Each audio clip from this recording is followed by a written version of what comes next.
Hey, thanks for joining me. Today I'll present the Health, Self, and Wealth Framework for Military Family Readiness. It's my 10-step framework for ensuring complete and total readiness for the inevitable last day on active duty, with or without the family hero. I don't have the time to go into all the detail about the pain I went through to learn and earn this concept, so I can share it with you today. But there was lots of pain, thousands of dollars, time lost, testing on myself as a human guinea pig, tests I've done on others to ensure the concept works, and the iterations we've gone through to make this perfect.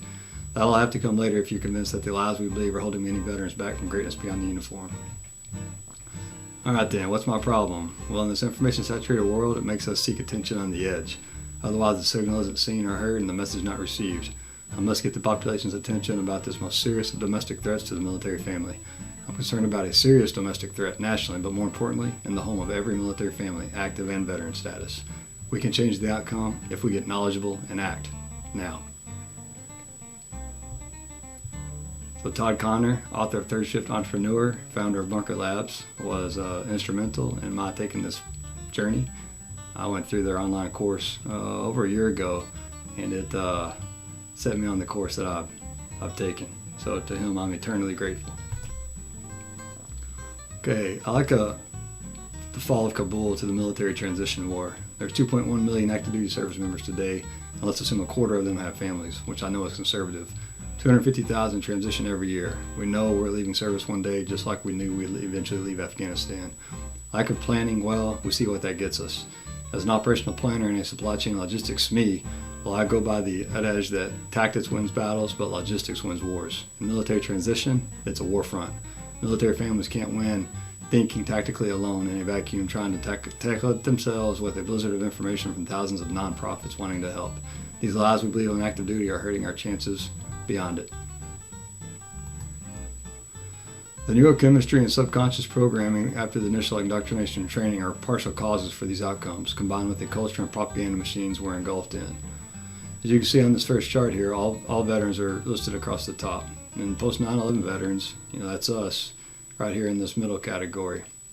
49% say readjustment to civilian life after service was not very easy, for 1 in 5, and somewhat easy for 1 in 3. In the pre-9/11 group, you can see they did a lot better. 78% or 4/5 said the readjustment was easy, while 42% said it was somewhat difficult, and only 4% said it was difficult, compared to 4 times as many in our post-9/11 crowd. Compare that chart with the number of deployments between pre-9/11 and post-9/11 military veterans. Houston, do we have a problem? See here the post-9/11 crowd and the pre-9/11 crowd. Lastly, stated another way, about half say the military did not prepare them well for transition to civilian life. That's because, in my humble opinion, we're too dependent, believing the military apparatus and the military industrial congressional complex is taking care of us as human beings and taking care of our family. They and it is not in the least. And I've got 10 lies we believe to support my perspective. So, my name is Jared H. Smith, creative influencer who solved the military transition problem for military families and their hero by applying operational planning expertise along with the experience in supply chain management and logistics from a handful of warfare areas and staff assignments, including submarines and naval aviation, to the most important weapons system Lady Liberty has at her disposal, the military family. I've written a book, too, highlighting the 10 lies that turn into disadvantages and provide a solution through what I refer to as TAPS. We apply these ideas of programs and projects that many of us are familiar with as it pertains to weapons systems maintenance and workup life cycles, but to the military family's biggest big M mission, life fully alive in service and in preparation for far beyond. So not only that, I've got a wife and 4 kids with a place near Houston while I finish up my last assignment on active duty in the National Capital Region. So we're going to unpack these 10 lies by the end of this discussion. I believe that believing is the biggest disadvantage. I believe the government and my leaders had my best interest in mind for 15 years, and they did as it pertained to promotion eligibility, but they failed on many other levels and didn't even know it. I failed my people too, and I didn't know that either. Now I'm making up for that by highlighting the lies and telling the truth. These 10 lies I'm about to outline revolve around 3-pillar framework in place for the transition superhighway called the Liberty Accelerator for active duty families. I believed them all until late 2020, and then I changed. So I lost 14 years before I realized something was amiss. In the summer of 2018, I started with a distant relationship with a stranger on social media who's become a great friend and business confidant and mentor. And no, like I said, that's not rich dad. I used to think what we called money was more valuable than time, though I hadn't intentionally thought of it that way. Our culture perpetuates cheap and discounts, saving pennies instead of making thousands. It's a dangerous mindset to take into the real world outside of this DoD bubble we seem to get snared in.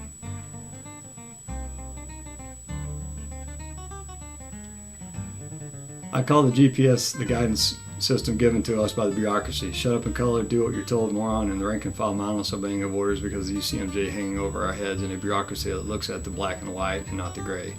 We forfeited our liberty and must fight to get it back. If not, well, the Pew Research tells the tale.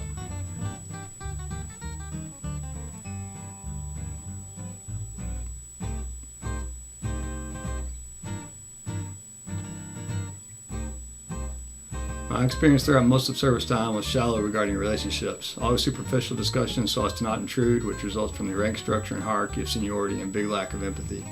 Even with peers, discussions about sports, entertainment, and the like distracted from getting to really know others, and that left wide open exposed flanks for the transition ambush and the transition battle to come. While on top of that perceived benefits of tax-free allowances, base family readiness center financial guidance, and other low or no-cost services, it's a recipe for disaster. I used them all, too. Bought into the lies, hook, line, and sinker as a first-generation career military officer. They didn't know the systems I was entering into decades later, my dad's that is, and I never really asked any of my seniors, peers, or subordinates about it, and they didn't offer info either. Again, the base family readiness center is what that's for. They take care of our people, right? I've been on a transition mission for over a decade, and planning should have begun much, much earlier, like upon completion of the training pipelines, in case I didn't get promoted or a health challenge would have sent me home unexpectedly early. That's not the way we approach military service, but it should be.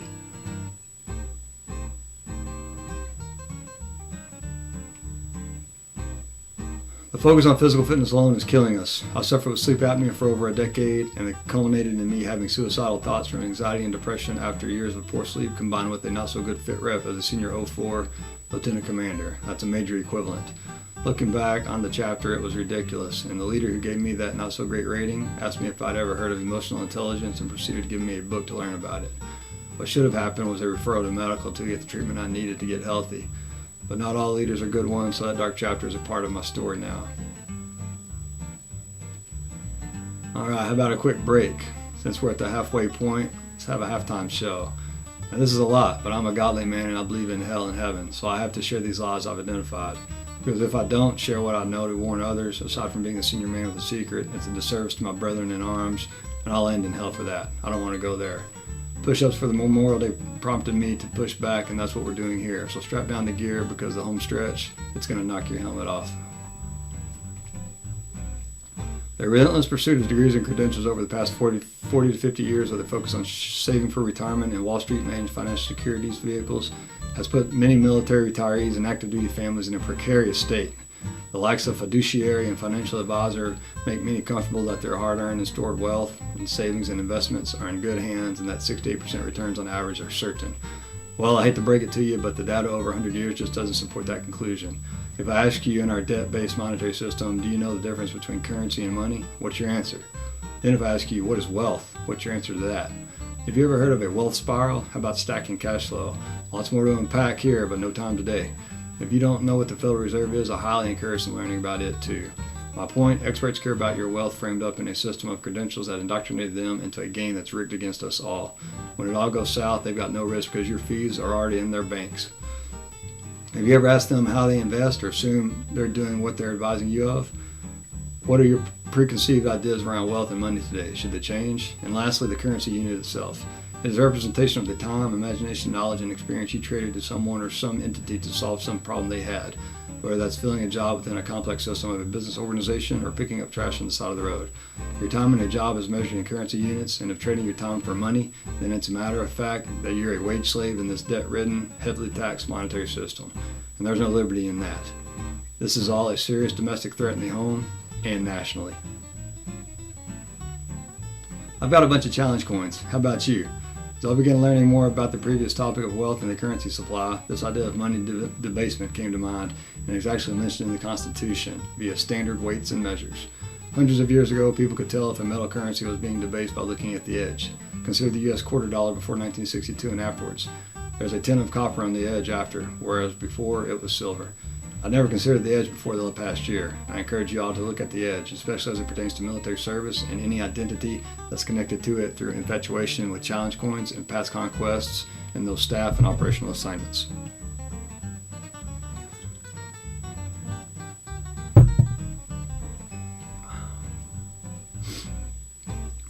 There's a joke about the government being best known for breaking a person's leg and then handing them a crutch and saying, "Look how much I helped you."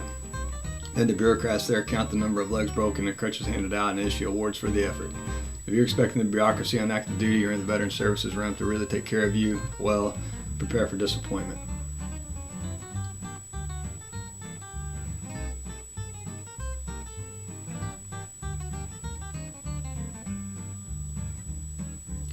The population is already struggling. What makes us believe they'll be able or willing to give a handout to someone who's contributed to racking up $30 trillion in debt and coming from an entity, the U.S. government, that's notoriously known for waste and inefficiency? Let's get real about our background and experience for the real world and change to conform to them. Nobody and no business needs a military in society, so I say fire military, not hire them. The communities need business professionals and problem solvers who are healthy, know themselves extremely well, and are on a sound financial and wealth footing. That status will add value instead of just asking for a job and a paycheck because the culture in the military says that's what Lady Liberty will do for us. It's not true, especially in the economic landscape ahead.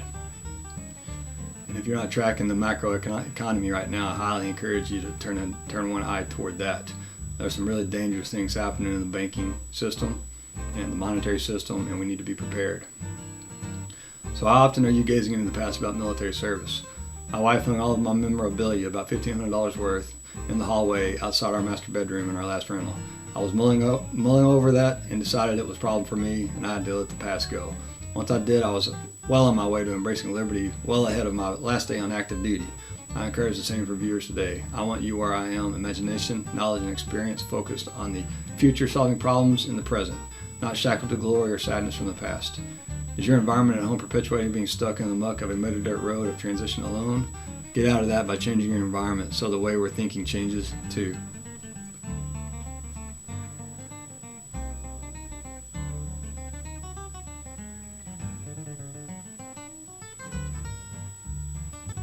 All right, the advantage. It's right under our nose throughout military service time. I have a suspicion that those generational military families already know this, but they share it with those of us not in their circles.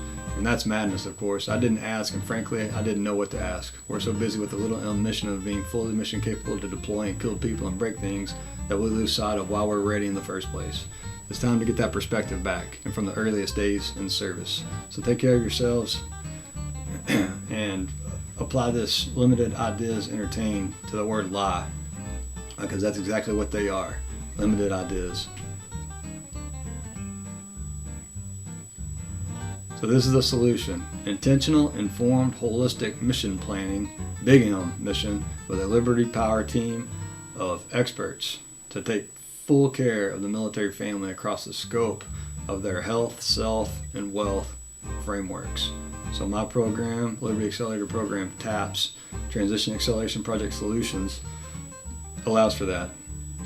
So let's take care of yourselves first. That way we can take care of our people for real and then pass it back to all those still in uniformed and uninformed service to the nation.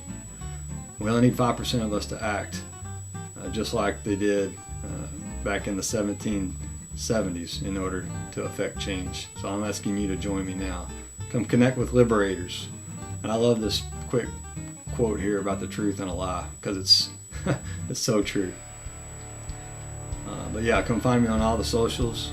I'm out there and around. First cohort for Liberty Accelerator TAPS begins in February. You can find me at my QR code website here and LinkedIn here. So to your liberty, #heck yeah, we'll see you in the circle.